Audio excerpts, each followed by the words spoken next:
You can escort him, Yes, he's gone for him. Uncle MC. Could you kindly bring the witness, please?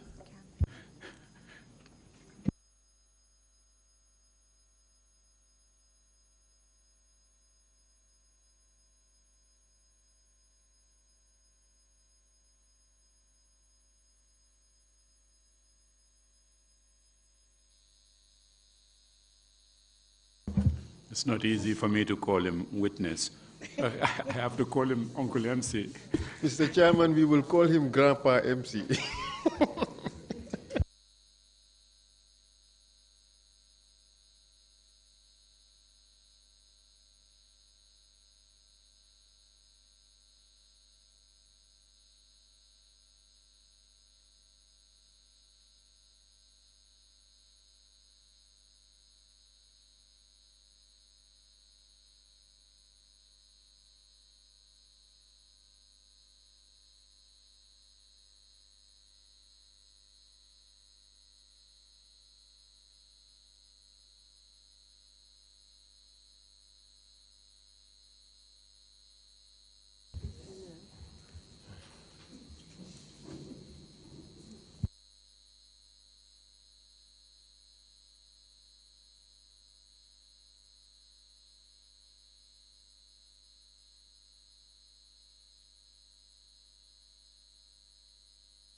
Council, you may proceed. Thank you very much, Mr. Chairman. Welcome back, Grandpa MC. We have just agreed that we would be calling you by that name. No offense. Welcome back, sir. Before the break, we talked briefly about the constitutional history of the Gambia from the 1960s until the Republican Constitution of 1970. We've also talked about the role you played in that history, in particular, the role you played in the negotiations for Gambia's independence in 1964 at Marlborough House in London. We've also talked about the various ministerial portfolios you held up to 1990. We also discussed the relationship you had with the Gabriel Singate family. And lastly, we talked about the coup d'etat of 1994 and how you came to know about that coup d'etat. We're now going to take it from there. I ask this question, sir. How did you feel when you heard that Edward Singate was one of the coup leaders in 1994? I felt very, very disappointed because of what I know about him and his family in the past as well as at the present, at that present moment.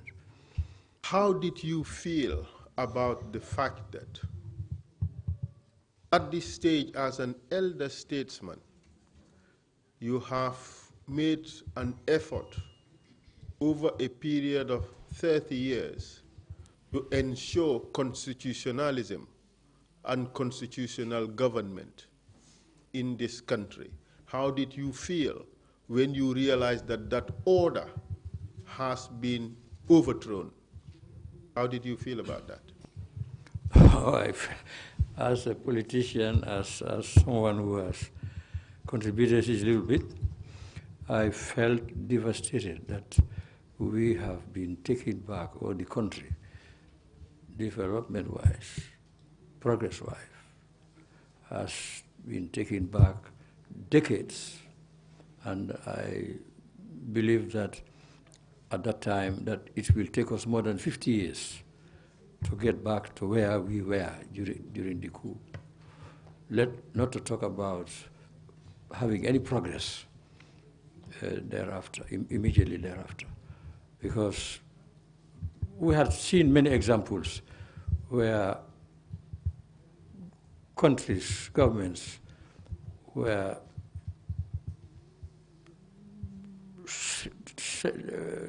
devastated by these military indisciplines who have not dropped in to drop out. You have to drop in and be there before you can drop out. They have never dropped in, most of them. And I felt that really African or developing countries, governments for developing countries, should take a very, very decisive measure to carry out proper scrutiny when it comes to engagement of security services, including the army.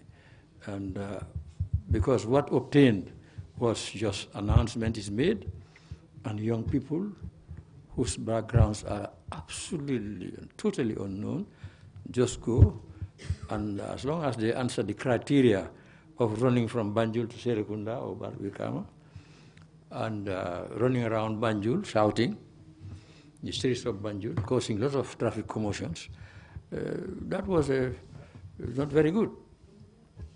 And also, that fact is amply clarified in that the ones who had some form of formal education, good formal education, have always never been involved in this, piracy, democratic piracy. I mean, this is my feeling, and I still maintain that. To join these services, somebody should have a proper grounding, especially in education. Not to be professors and doctors and masters here and there, but at least to have a sound grounding so that, they will be able to comprehend what we refer to as constitutions and other laws and what have you. You told the commission that in the early days, around the 70s, you were young and stubborn. In the 90s, I imagine that you were elderly and still stubborn. Did you just kept quiet about the coup itself, or what was being said of the PPP government which you served? Did you keep quiet about that? Well, I will not take offense when you refer to me as stubborn, because I was the first to refer to myself as one time being stubborn. However, to answer your question, as someone who had clocked a number of years, not only in Parliament, but in the governance of this country, and who held various responsibilities as well in the party I belong to, I was well known, and at the time I was not a minister. I had a store, 2 or 3 stores, but the main one I was operating from was facing the ferry terminal. I felt betrayed, government, country, people. And of course, people, not many of us were around with a fixed abode, fixed place where you can find them. We know each other, but we don't know everybody's compound. But I had a fixed place where I was always from 8:30 to 6. So people were coming there and talking the following week or so. And of course, this included the press people, and one of them came and, asked if I can be interviewed. I said, what do you mean? He said, well, we want to ask you a few questions. I said, fine, go ahead. If I can answer them, I will try. And then, of course, he referred to the outbursts of the junta leaders over the media about the negative sort of governance that the First Republic provided to the country. Lots of queries. I did not call them by name, but I merely said that I cannot be true to my conscience if I fail to appreciate the efforts of the First Republic. Not that I was a party to the governance, but that these were evidenced by actual, factual, related objects in the form of buildings, roads, and the like. And I mentioned quite a lot. I think the offending part of it may be, because I was questioned after a couple of arrests, is the point where I referred to the establishment of the army and the gendarmerie. I said, in fact, among the developments I have mentioned, I should also say the army and the gendarmerie were created by the First Republic. And that has provided a platform. I think that was the offending part of the interview. I picked up the next day. Before we get to that, do I understand you to mean that months after the coup, you gave a press interview in which you touted the achievements of the Jara government, correct? Yeah, that's correct, but not months, just weeks.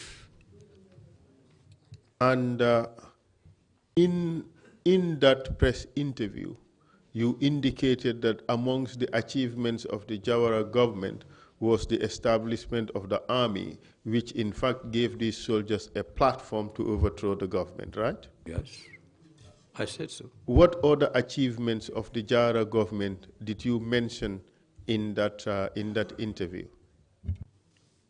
Well, a lot of achievements, because I said, I quoted the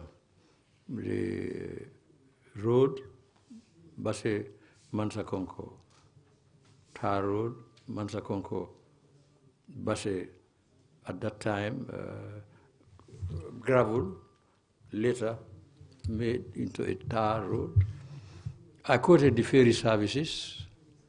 Previous to that, there was one wooden mechanical ferry for Banjul's Bara, built by Mr. Cox, a shipwriter, a white man. That was the only one. At the time, it can only take one vehicle, and not disarticulated. 1 5-ton, 10-ton lorry was the maximum weight it can carry, and cars, one at a time. I quoted that. I quoted Willy Tenda, Bamba Tenda. I quoted the hospitals, schools. Previously, I said there was only one high school in Georgetown for the provinces, and there were about 2 or 3 primary schools, and they were owned by the missionaries. 3 or 4, maybe the Catholic mission, the Anglican mission, the Wesley mission. I said that, and many others, which are facts.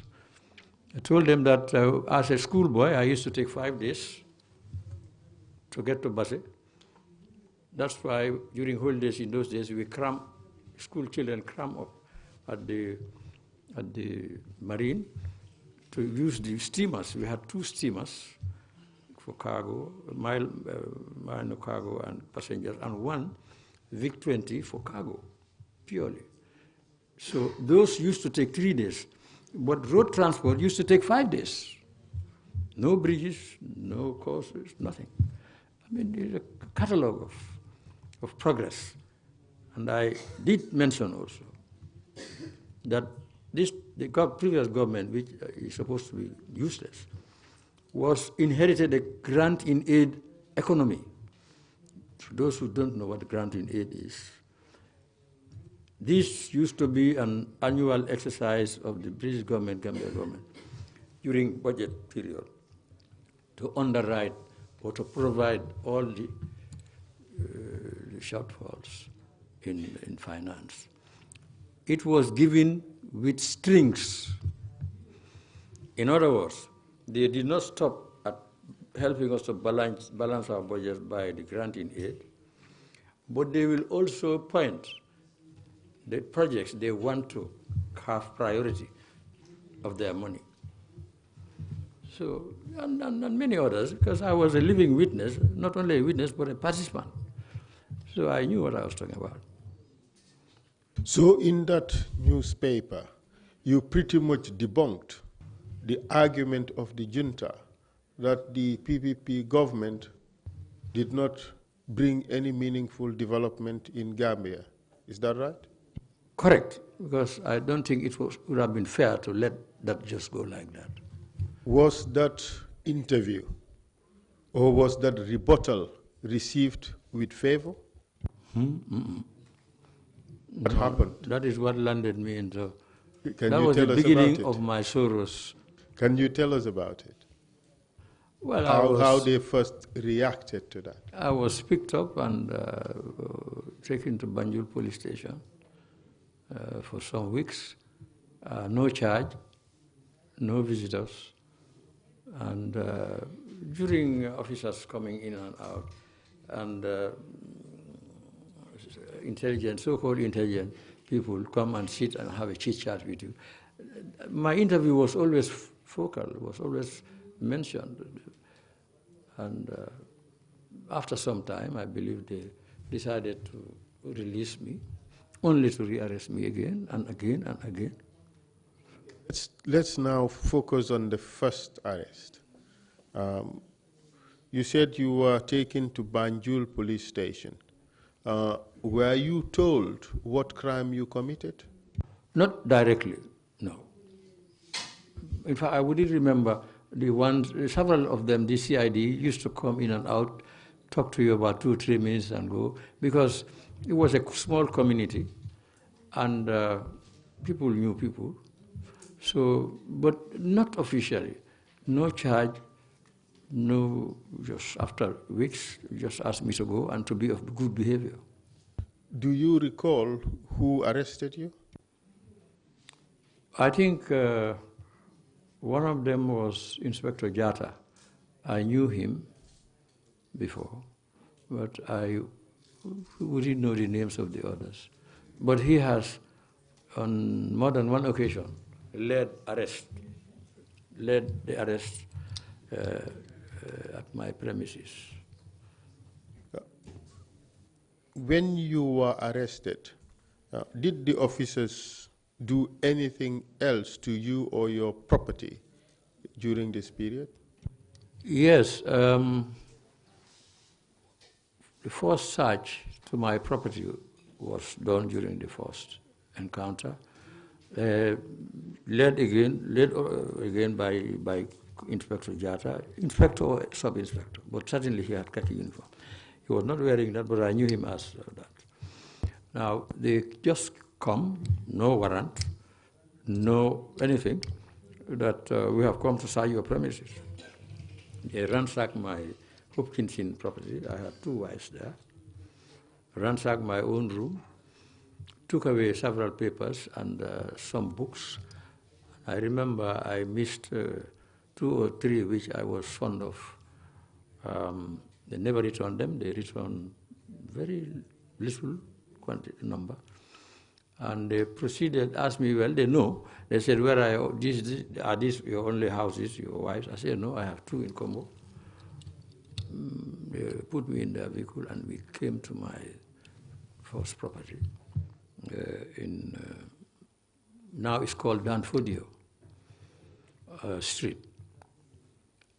My wife, late Jama Jan, was there. They ransacked the place. She was crying, just like my Banjul wives. From there, they went to Kairaba, opposite police station. Ransacked, Mam Tut was there, ransacked. Because unlike men, we have few belongings. We are not fond of amassing clothes and jewels and what have you. But women, at that time, each of them had 2 wardrobes. And if they came to this commission, they will say, they pick piece by piece, shake it and dump it on the ground. And when they leave, they leave with a pile of clothing. And they recorded all the cutlery, plates, what have you, and everything, and took with them. On 2 occasions. The first one was just my premises in Banjul and my premises in Combo. The second one, they included a store I had in Hill Street, at the end of Hill Street, and my office. Thank you very much for that clarification, sir. For now, let's just focus on the first search. When they did the search, you said they went away with documents and books. Did they give you an inventory of the items that they were taking away with them? I asked them, they never. They said, no, they have nothing to do with it. They're just looking for something. They never told me what, but they never. So here they came, they never gave you a warrant? No. You said? They never. They searched your premises, or they ransacked your premises as you described it, and they took books and documents.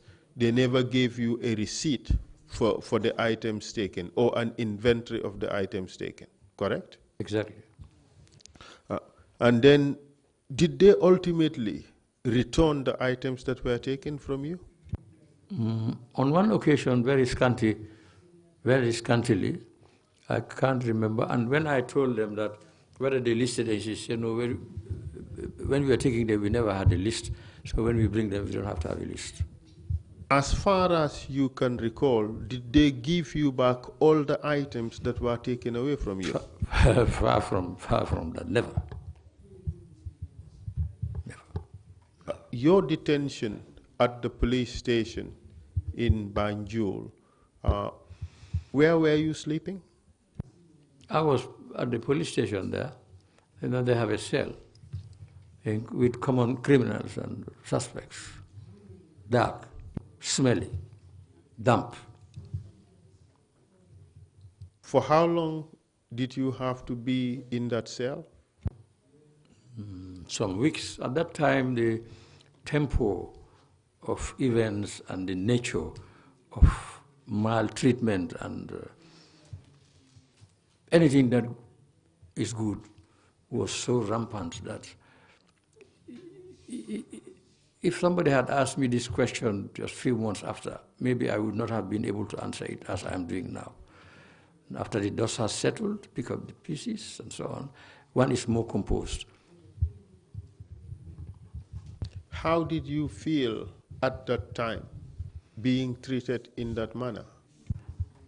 Humiliated, dehumanized, disgraced, taking into account my background, my efforts in the promotion of development in my country as one of the pioneers when there was nothing, considerable respect in the community, length and breadth of the country, to be treated in this manner by people I can father, some of whose parents benefited from good services of my government.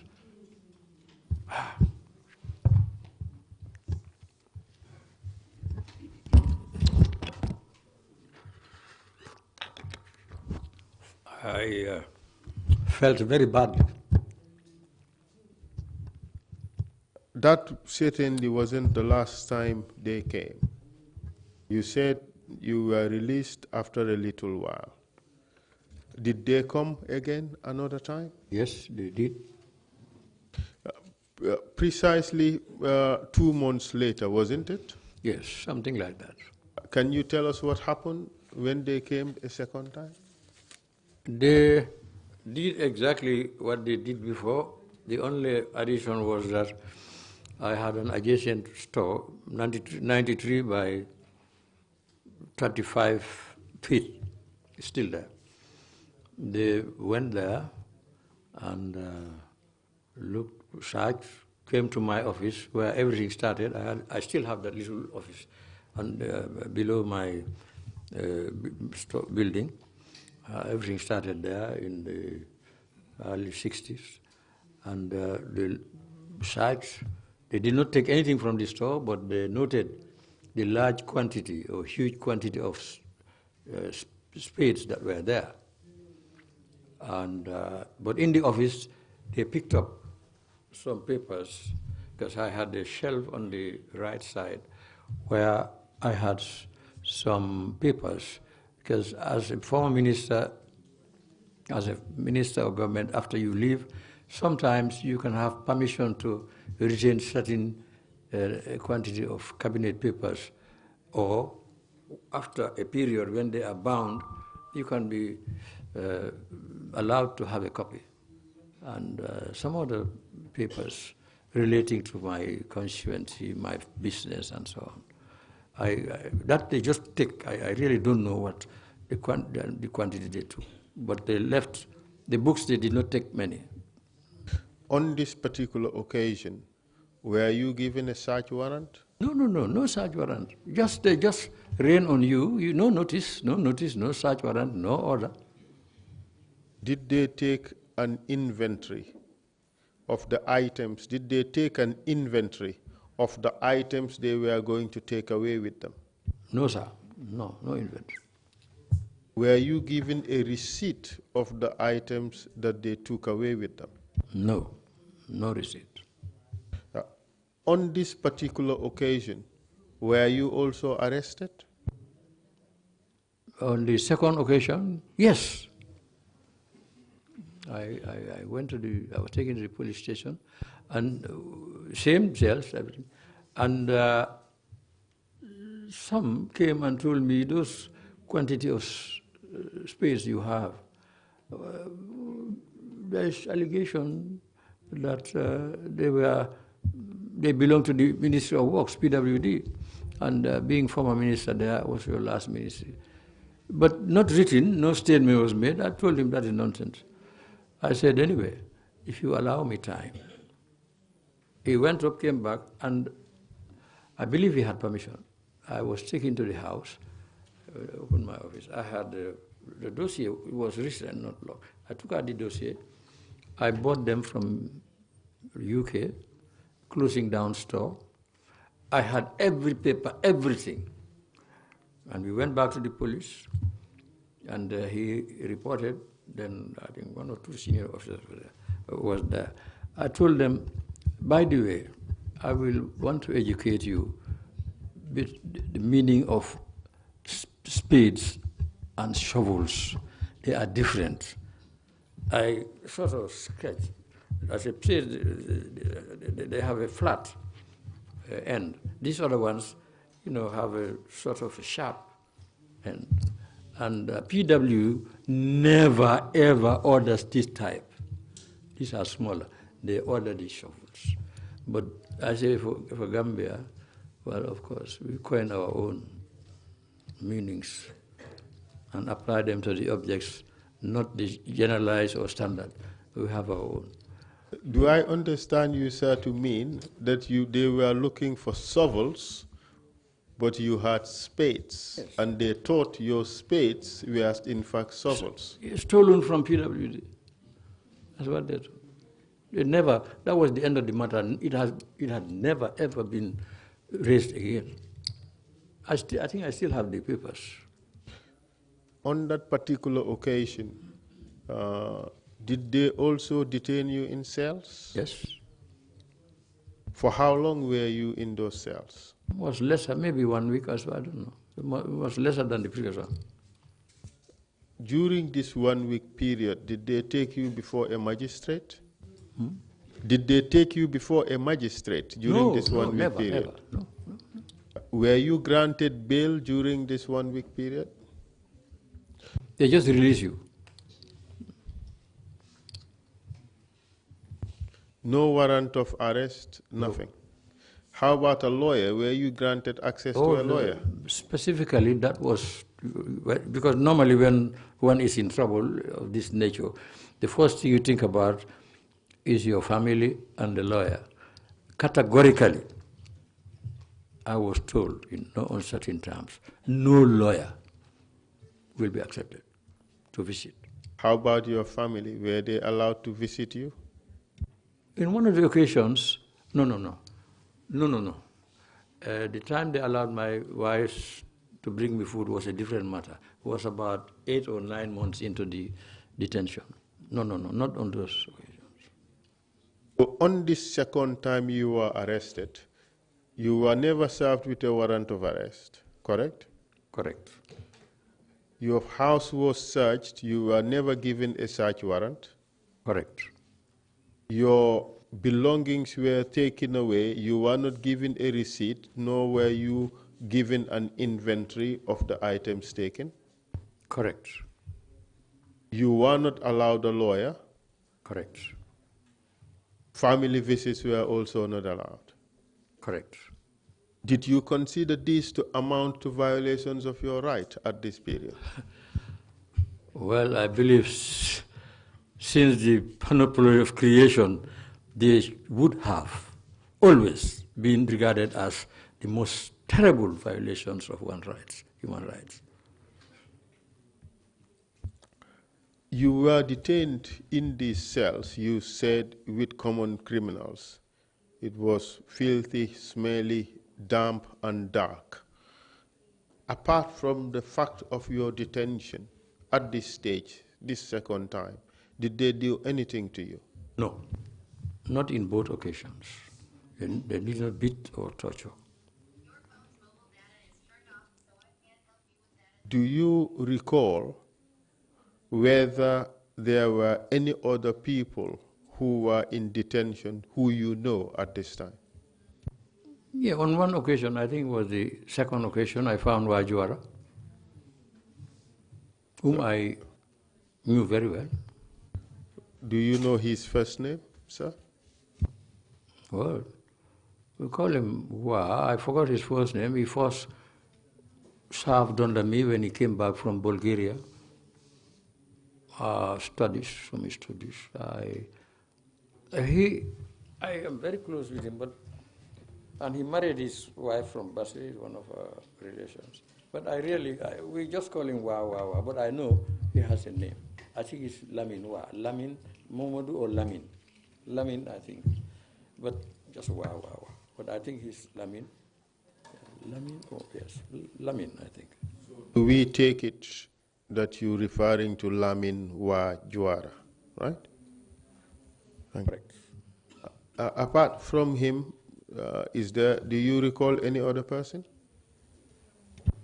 On that particular occasion? I think this was the occasion when Badu Faye and some others were also brought in. Either that one or a succeeding one. Badu Faye, yes, formerly of the Commercial Development Bank. And that one too, no arrest warrant, no search, no anything. But during official visits of some of the intelligence people, that the allegation was that I convened a meeting, anti-APRC meeting, at my residence in Fajara, opposite the police station. And that Badufai and one or two others who were there were among the people who attended that meeting, which was a white lie, big lie.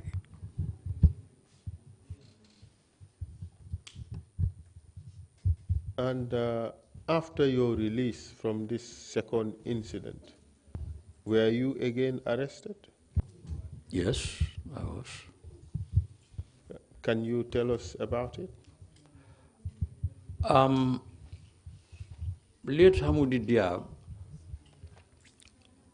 is a younger brother, Raif, who was my classmate, both of brilliant memory. Raif what? What was his last name? Diab. He was elder brother to Hamoudi. At one stage, he closed his shop opposite Old Customs and went over and joined Hamoudi store. And we used to congregate in his shop. Now we moved over to Hamoudi, and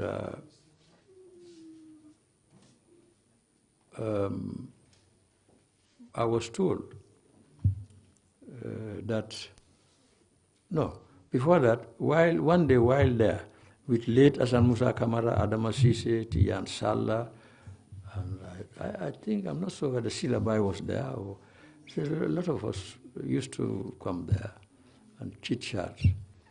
I we saw hard noise coming from the Albert Macken end, Adonis end. We peeped out and saw people running. So somebody came, was running, said, "What is the matter?" They said there is a coup d'etat. Hamoudi closed, everybody went into your car. I think on that particular day, I don't know why, I did not bring my car. I came there in a taxi. Maybe one of my family members was using it. Edmond Coron, who was an employee of the Standard Chartered, he's still alive, was the one who gave me a lift to my house in Hopkinson Street and left. So in the evening, they came and picked me up and took me. This time they employed a lot of harsh language. They didn't beat me, but they employed a lot of harsh language. And alleged, like previous occasions, that the allegation is that I came to the roundabout on the Makati Square side, just turning, going to the Albert Market. I came there in my car. I was driving slowly and asking the people to close, businessmen, close down, there is a coup d'etat. And that was why people were running. There was big confusion in Banjul. And they kept me there. I also found Wajuara there. Later, I think a day or two or a few days later, Mambojang, who was the police, senior police officer, he's now, I think, a chief or a magistrate. He was the officer in charge of the station. He comes around and goes. Somebody came and said that I was peddling coup rumors. And when Hassan Musa and the group came to visit me, they allowed them to come because Hassan was a former vice president of many years standing. He was an elder statesman, no blemish, nice man. Maybe because of him, they allowed the whole bunch. And Hassan asked, I told him. Then he shouted. He was very rough with Mambo Jang is a very good, well-disciplined officer, the police, because Hassan really did not insult them, but he was very rough with them. He said, this man, we were with him. In fact, he did not even go home by himself. He didn't bring his car. It was Edmond Coron who was among them, who drove him home. How can you say that he went round peddling? I said, Hassan, these people are after me. Is it my business to advise? What interest have I got with traders and businessmen? Why should I waste my time asking them that there is a coup closed down? What interest do I have? Did they release you after that information was received? No, it was there some time and they released me. Do you recall for how long you were kept there? Maybe about 10 days, or I don't think it will be more than 10 days. Let's try to situate this on time. Was it still in 1994 or was it after 1994? After. This must have been early 1995, correct? Yeah, well, sometime in 1995. That's right. On this particular occasion, were you served with a warrant of arrest? No. Were you allowed to talk to a lawyer? No. Were you allowed family visits? No. The ones who came, Hassan and others, that was. On this particular occasion, you said you found Wajuara there. You referring to the same Lamin Wajuara? Yeah, it was second time, yes. Do you know what he was detained for this time? No. On this 10-day detention, were you also put in the cells? Yes, but when these people came, we were allowed. I was out and met them and spoke to them. They were there for a while, maybe 10, 15 minutes. And after the 10, 15 minutes, what happened? Back to base. What is base? Cells. Describe the cells as damp, dark, filthy, and smelly. That is correct. Did the cells have any other problems apart from the four you mentioned? Mosquitoes? Oh, yes, of course. They have little holes on the door where they peep, talk to you, or you talk to them. So this is not close. Obviously, mosquitoes, yes. Were you allowed changeover clothes while you were indoor cells? No. Shower? No. How did you feel having to be indoor cells for 10 days, no changeover clothes, no shower? How did you feel about it? Well, anybody would feel terrible. I feel terrible. I felt extremely terrible that this should be happening to me. Not only because of my age, but because of my past, my family background, and every inch of my personal and personality were grossly violated for no just cause. That was my anger, and that was how badly I felt. And on all these occasions, there was no physical violation of your person, correct? No, not at the police station. In 1995, did they do anything regarding your property? They confiscated my properties in Banjul and Fajara while I was in detention. And the one in Fajara, when they did the act, one evening I was told, my wife had a broken leg, she was in plaster, she is here in court. It was the Jai brothers, children of Modu Musa, who are my relations. It was they who came and helped them remove their wearing apparel in suitcases, what they can put in suitcases. They were not allowed to take out anything. It was Dr. Baba, Alassane, Salma, and friends who came. The officers who came just stood by out. They stood by until helplessly, they cannot take anything. And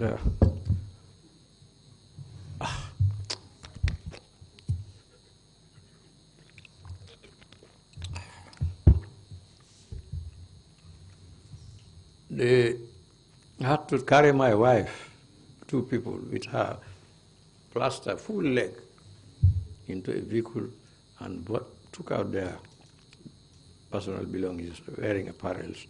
And every other thing remained there, including 6 air conditioners. I bought them new. The top 4.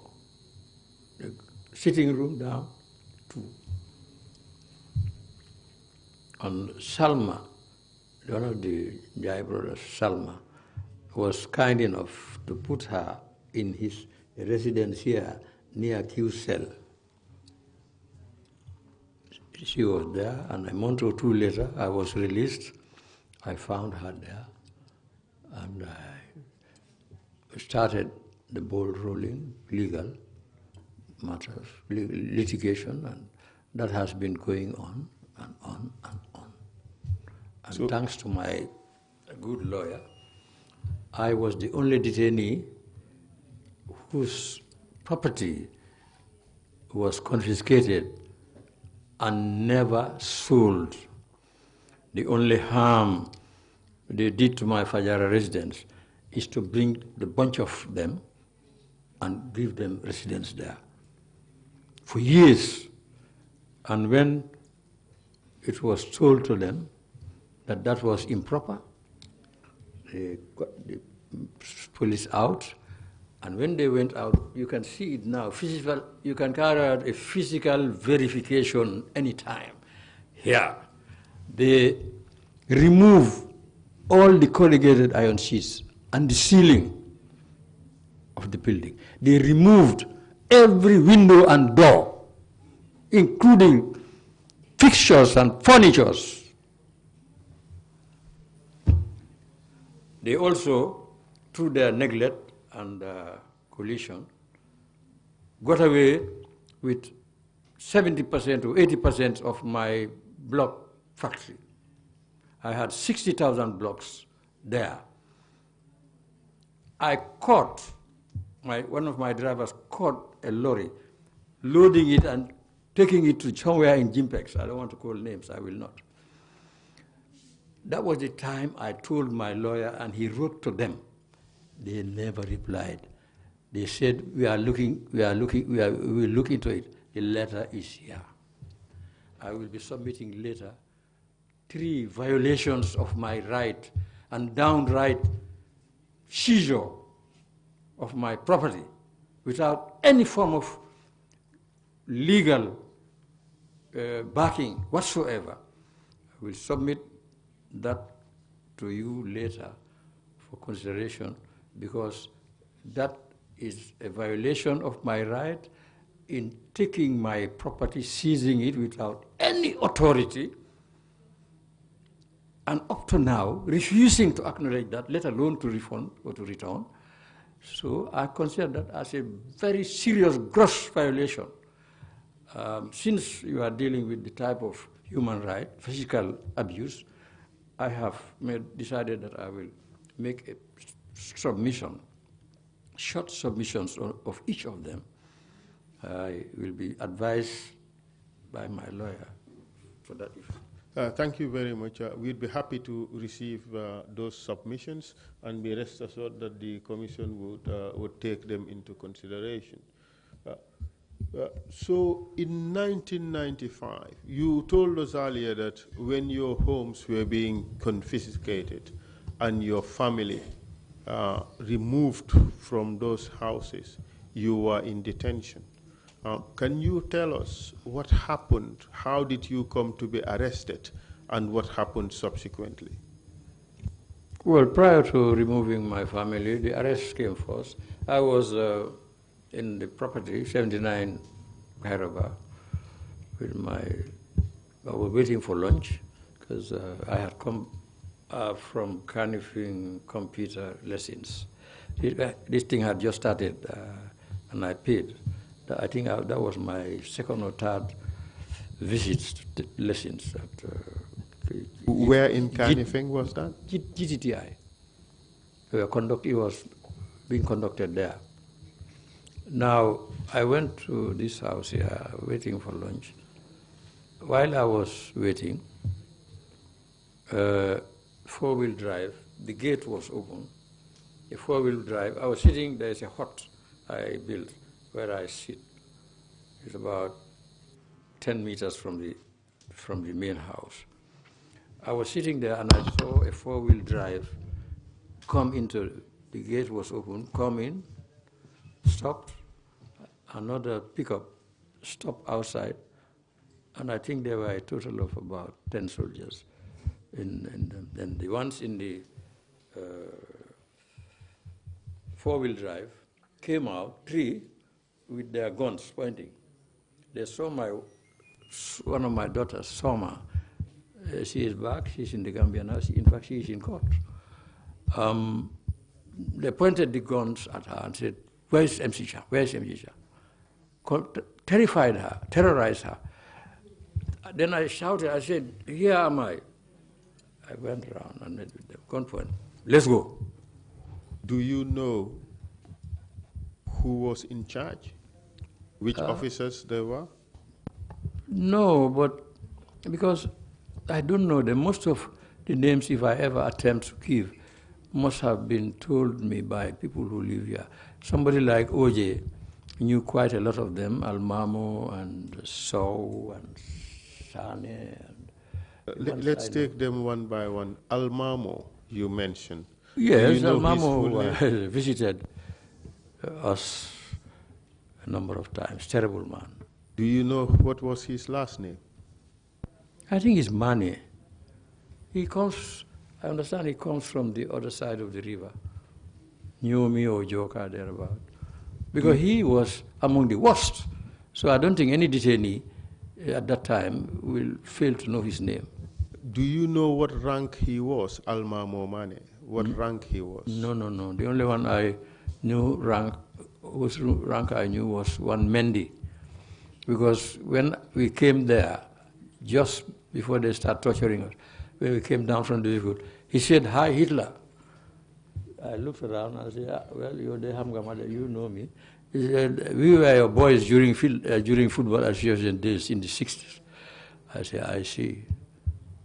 So these four, I know their names. Okay. Mendy was a sergeant, but the ranks of the other three, I don't know. So when they arrived at your house, you said they terrorized Soma. How old was Soma at the time? Do you recall? Soma must be maybe 15, 16, or 13, 14, thereabout, I think. She was a minor. At the time, she was still a child. Okay. It was well before she traveled abroad.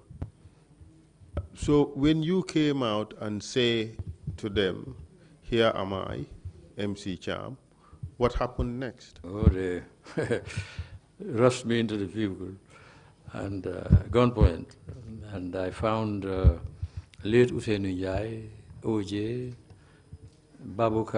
Mustafa and Babukar Sise. These are children of late Masar Sise, chief of Njau. Mustafa had some marriage relations with my family.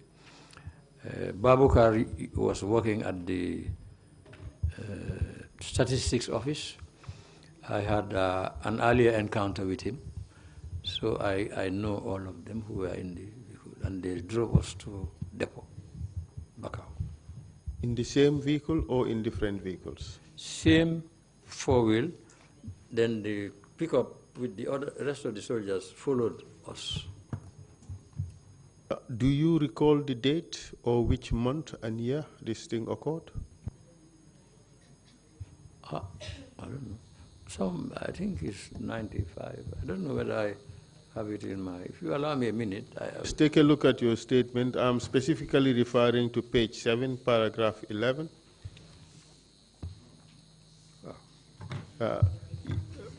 Mr. Cham, to save time, perhaps you looking for your glasses? Okay, good. Thank you.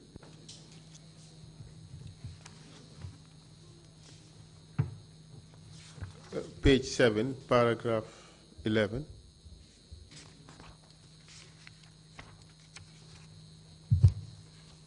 October 95. Do you now recall whether that's the correct date? Yes. That, okay. Thank you, Mr. Cham. You can put that away for the time being. So you are taken to depot, you said. Depot, would that be Fajara Barracks? Correct. And tell us what happened when you arrived there, and give us all the details. Thank you. Well, when we arrived there,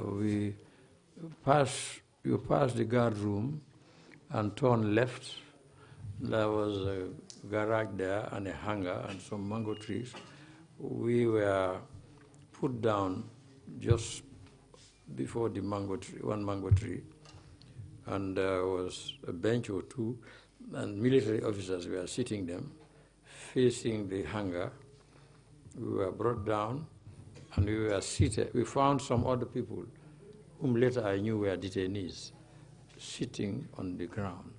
And we were brought in front of the military people sitting on the benches, and we were sat on the floor. There was a rain, heavy rain, just before, I think, one of the last rains. The ground was wet. We were seated on the ground. Do you recall who were these military officers who were seated on the bench? Well, as I say, for certain, Gomez was there, sergeant. He was a sergeant because I saw his rank. And he was the one who called me Hitler, a name they used to call me earlier. Was it Gomez or was it Mendy? Because Mendy, sorry. Mendy. It was Mendy. Mendy. I think I have Mendy. It's Mendy. I'm not sure he's alive. Almamo, obviously, because of his terrible behavior towards us. It's easy. And as I said, there was a Bojang and a Sani. I think OJ is the one who knows them, knows many of them. So he was the one telling us, this is this, this is that. So they were among the lot sitting down. And while we were seated on the floor, just a matter of minutes, Almamo came and removed the bayonet from his gun, stamped it in front of me, just 2 feet maybe away from, we were asked to squat on the floor, wet floor, just maybe 2 feet from me, 1.5 or 2 feet. You know, he had a green thing tied around his cap, a military thing, and I'm going to kill you. I remained calm and I looked at him. Then he said, get up. I got up. He said I should move towards the armory, run. Double up. Just few spaces. I felt a terrible hit on my back. I looked back and saw him holding a tree branch. Apparently they must have cut a branch, removed the leaves and he inflicted wounds on my back. I was bleeding, my shirt was all blood, and then a shout from the sitting soldiers under the tree, stop, stop that. He stopped. Asked me to come back, I came. I sat with OJ, Uzeno, and the CSS. My back was aching and bleeding. It went from there, back to worse. I am sorry, sir, we have to ask you these detailed questions. Well, you were made to sit on the ground, correct? Yes, yes. How was the ground at this stage? It was very wet. And after I came back and sat down, the torture started. They asked us all to remove our clothes and sit on the wet ground, naked.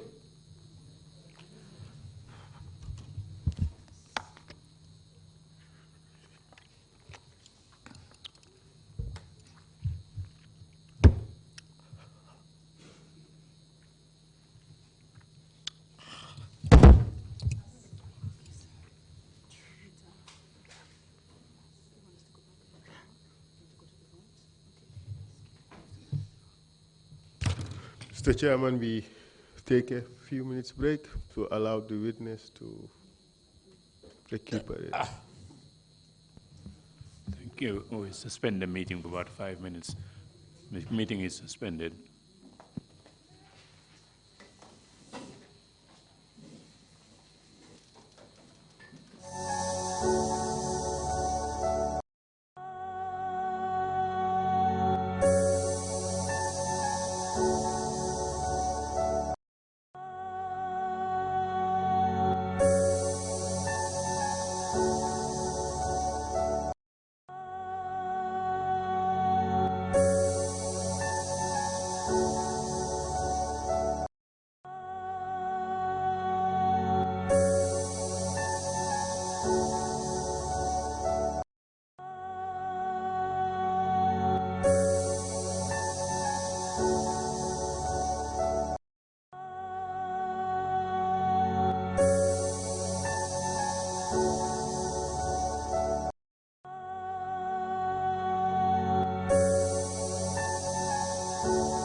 Some brief suspension.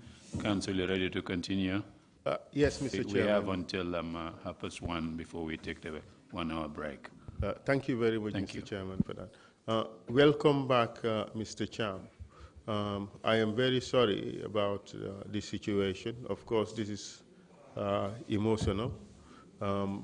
Should you need a break at any time during this session, please let us know and we would stop. Before the break, you were talking about how you were treated by the soldiers you found at Fajara barracks, amongst whom was Almamo Mane. You told the commission that he hit you with the branch of a tree and you suffered injuries on your back and your clothes were soaked with blood. And that you were all made to undress and sit naked on the floor. Can you tell this commission how many of you were subjected to that ill treatment? Microphone, please. Many of us, I cannot for sure, but for sure, the 4 of us who came were among, plus the ones we found there, were subjected to similar treatment. You said earlier that from there, the torture started. Can you tell us what was the nature of that torture? Well, apart from, then they embarked on maltreating us, kick, hit, stick, apply. And after they picked up a number, maybe 6, maybe 7, and took them. If you know the geography of the place, it's like giving your back at the guard room, facing us and the hangar. If you're facing the guards, to your right is a garage, used garage. At our back is the big hangar in disuse, and between the garage and the hangar, the wall is little beyond the two structures. There's a wall there separating them from the fire brigade, I believe, and other inhabitants. Now, that wall must have been used by the army, by urinal, the people at the garage. It's stinking, smelly. And just behind the garage, there is a makeshift urinal with all corrugate thing and run palms nailed together, no door. Now, just behind that, just maybe 1 or 2 meters or less, a bunch of numbering maybe 6 or 7, I don't know, were taken there and sort of carried out a sort of mock execution. By that I mean, for the first time, whether they had live bullets or blanks, I don't know, but terrible. They were big.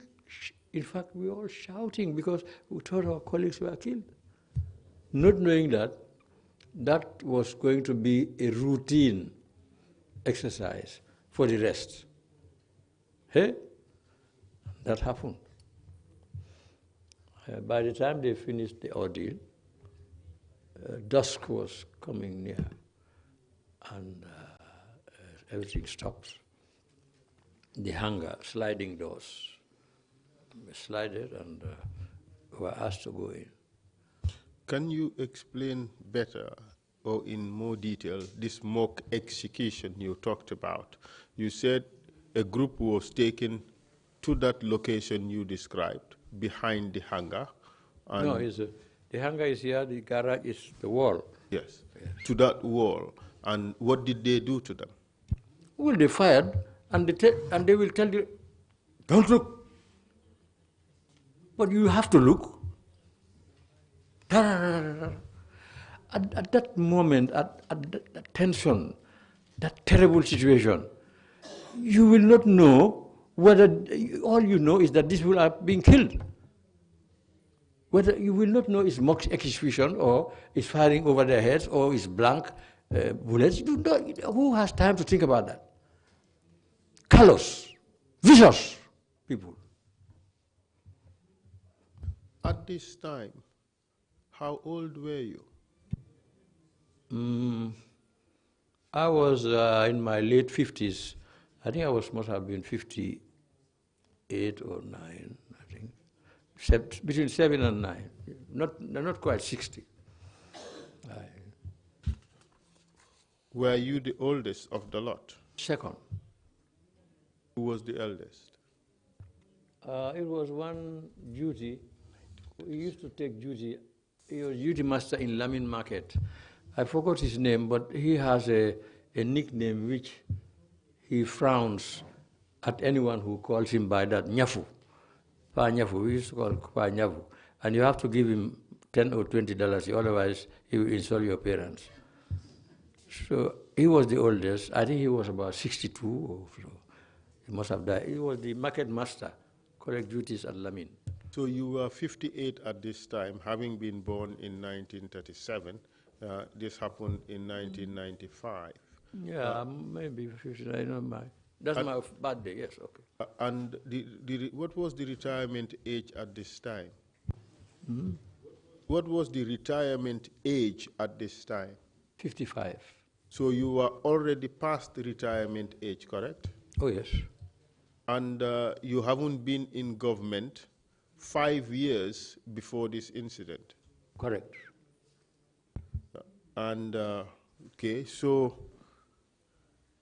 this batch of 6 or 7 who were taken to this wall and a mock execution was done, was this repeated for other batches as well? Everyone.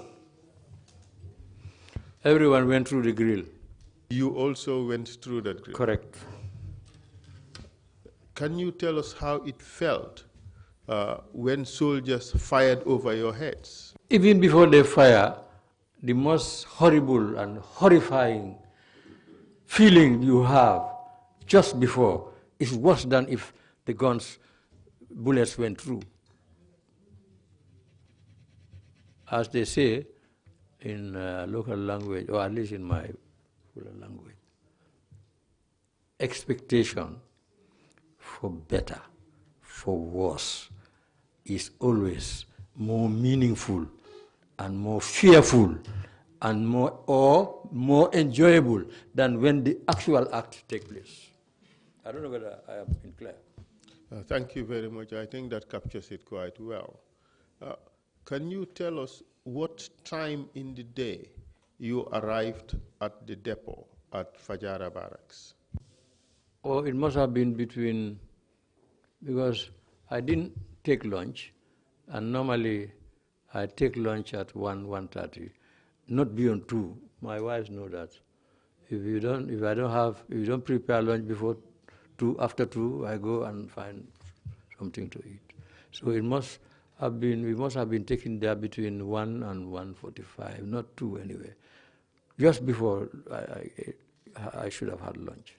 So I would say between maybe around 2 o'clock or some minutes. So by 2 o'clock you were at Fajara Barracks, And your ordeal started, you said, until dusk? Started? Your ordeal started once you arrived at Fajara barracks. Oh, yes. And it continued until what time? Until just before dusk, Timis. It was already dark, getting darker, when we were asked to go to the hangar, which was at our back, and some soldiers, because I think it was very stiff. There were 3 or 4 help each other to open the sliding doors. And we were How many of you were detained there during this period? see, over 40, maybe 46 or so. Can you tell us the names of the people you can still remember? Yes, Ousseynou Ndiaye, O.J. Diallo, Moustapha Cissé, Baboucar Cissé, Jibate Mane, Ismaila Jawara, Sarani Jawara, Malang Fati, Omar Ba, Suleiman Kamara, and one Sedi Khan who used to be our imam.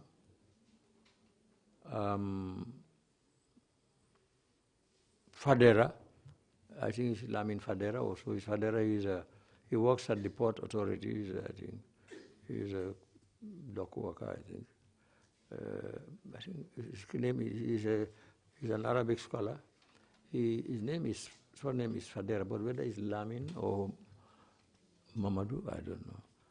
And one Sonko, an old man, whose wife used to sell Getesav at Bakau Garage.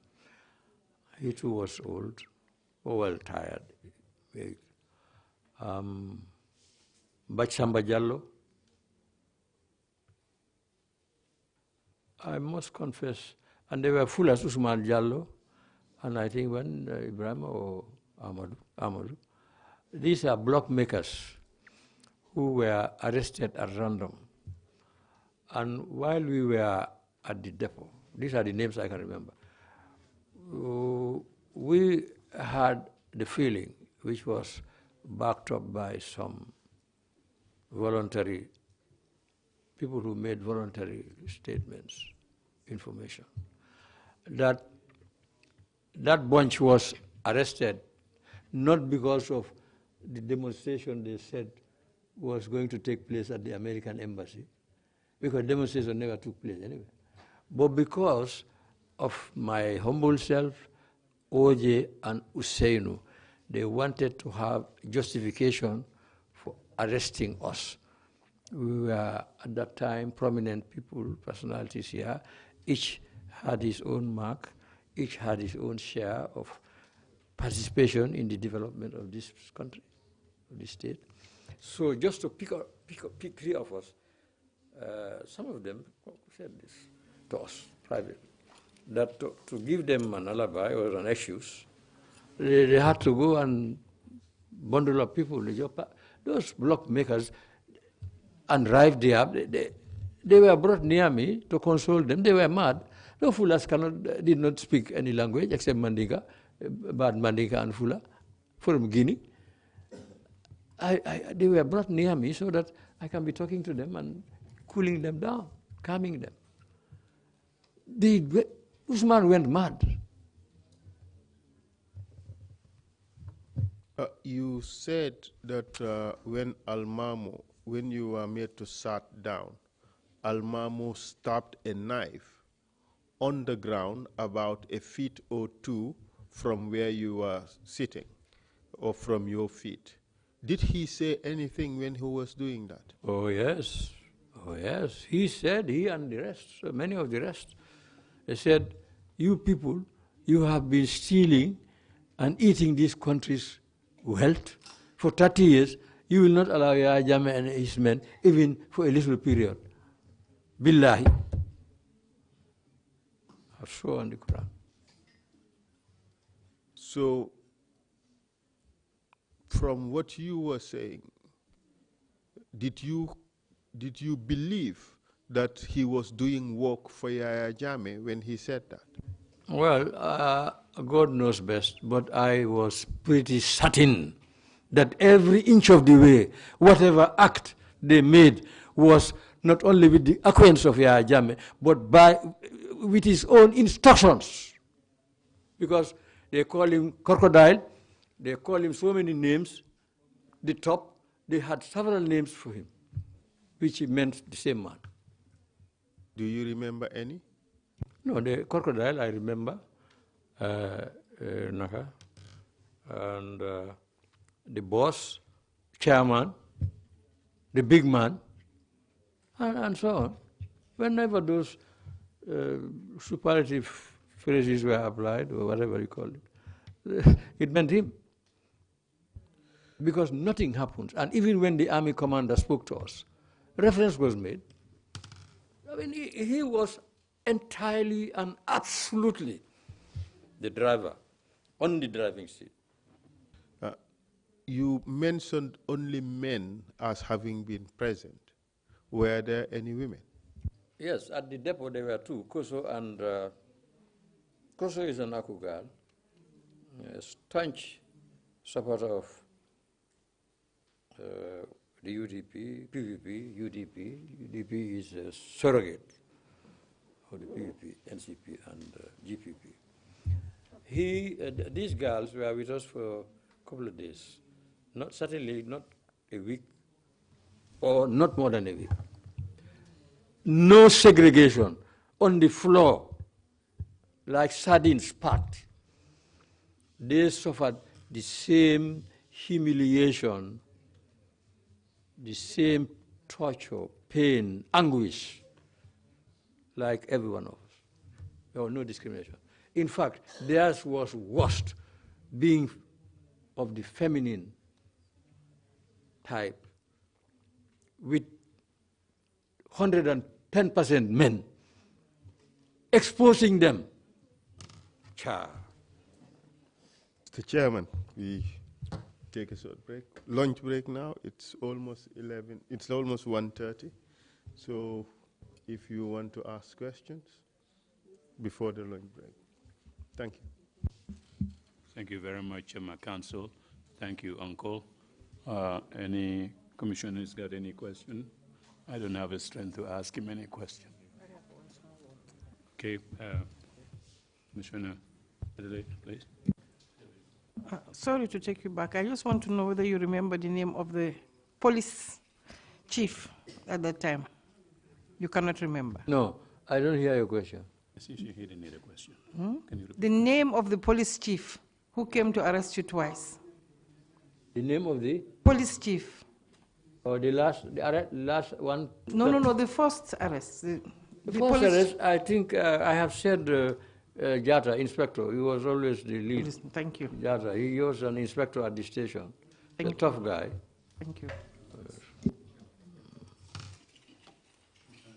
Commissioner Samba? Commissioner Samba, please. Can you put the microphone?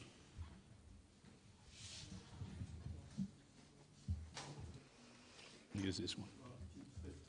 Oh. Okay. Mr. Chairman, what I'm asking you is, those who arrested you, are they still in this civil servant? Are they still working in the government? The ones who arrested me? Yes. Since I don't know most of them, I cannot answer that to the affirmative. But I do know that several members, both public and military security, who were very vividly visible as actors during these years of tyranny, a lot of them, from the echelons to the rock bottom, are still in the service.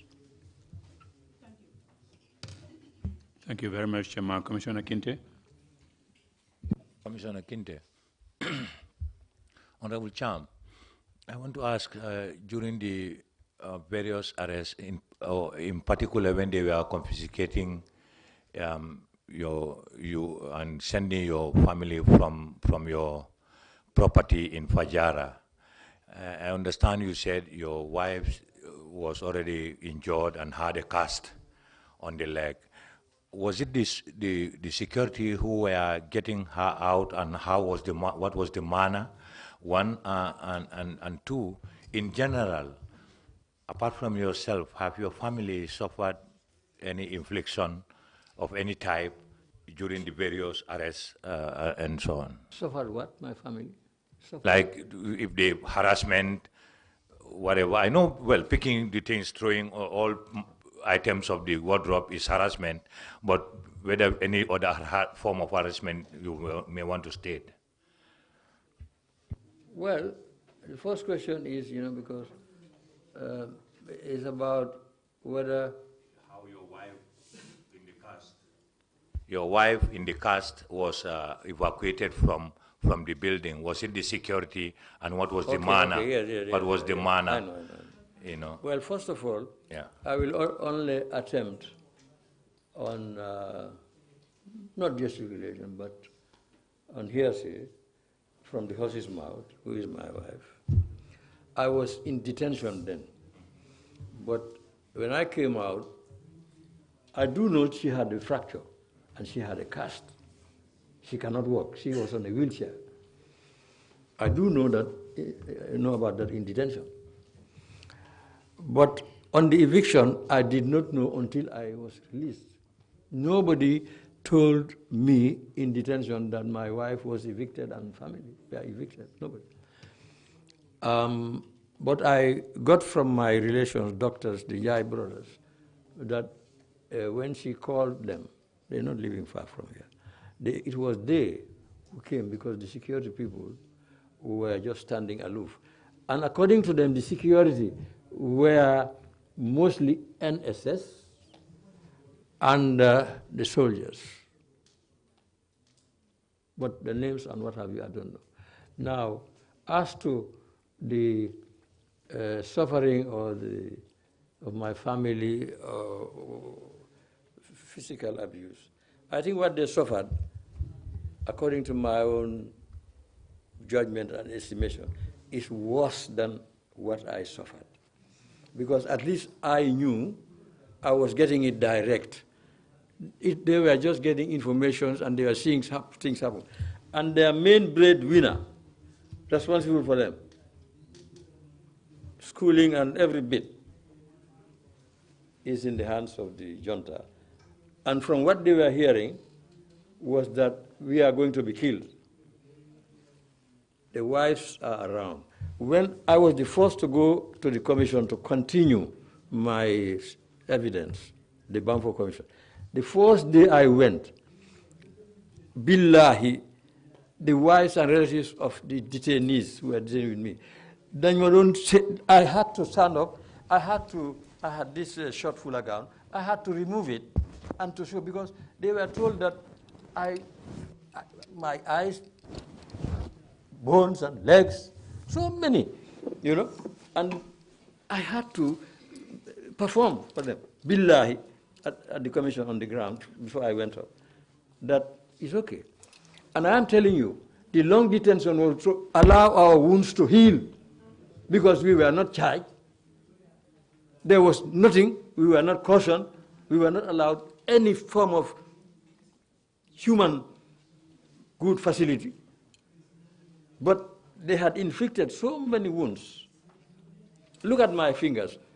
I showed it to my small finger can never stretch. These two. Somebody hitting you, make like this. Cha.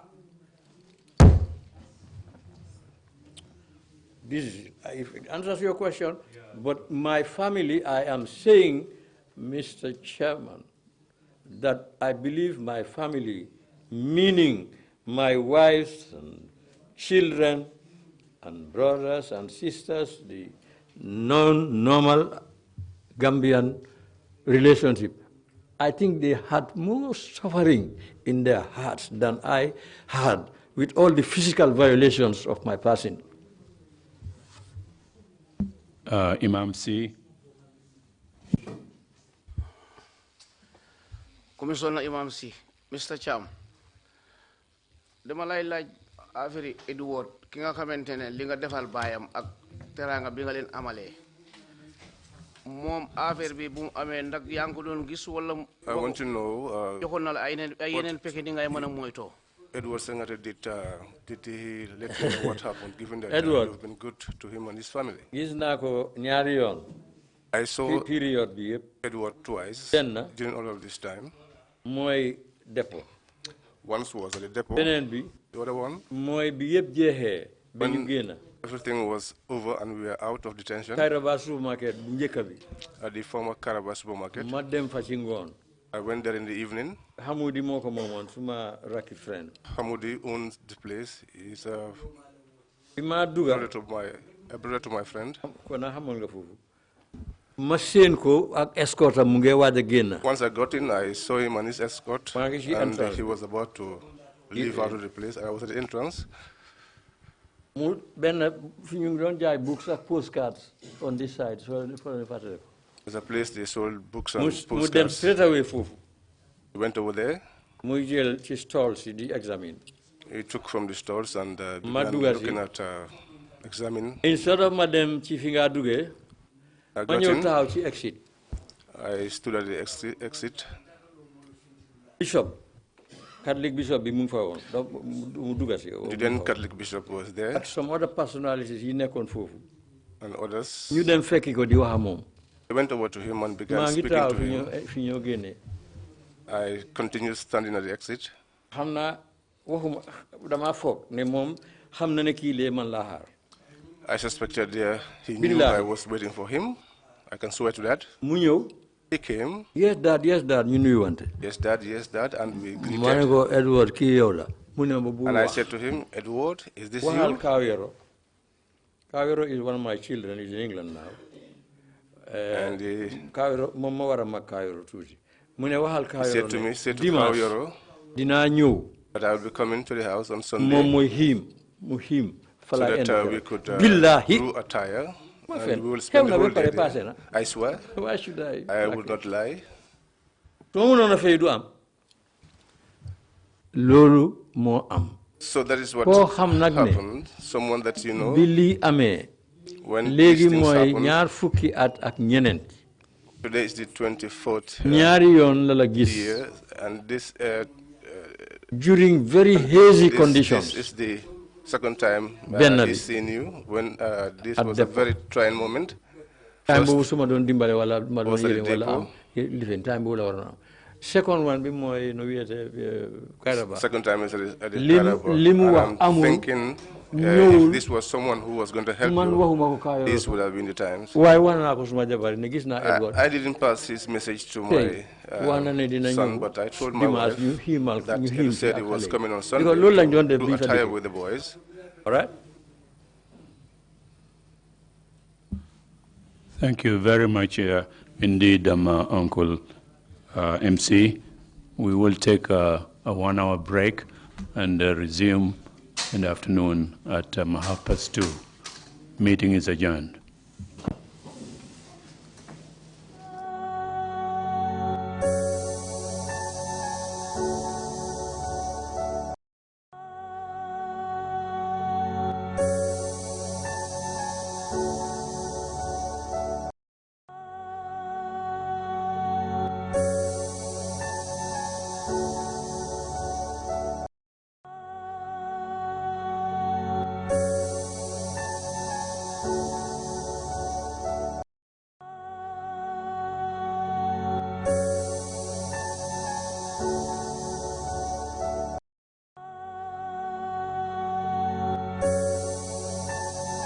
you.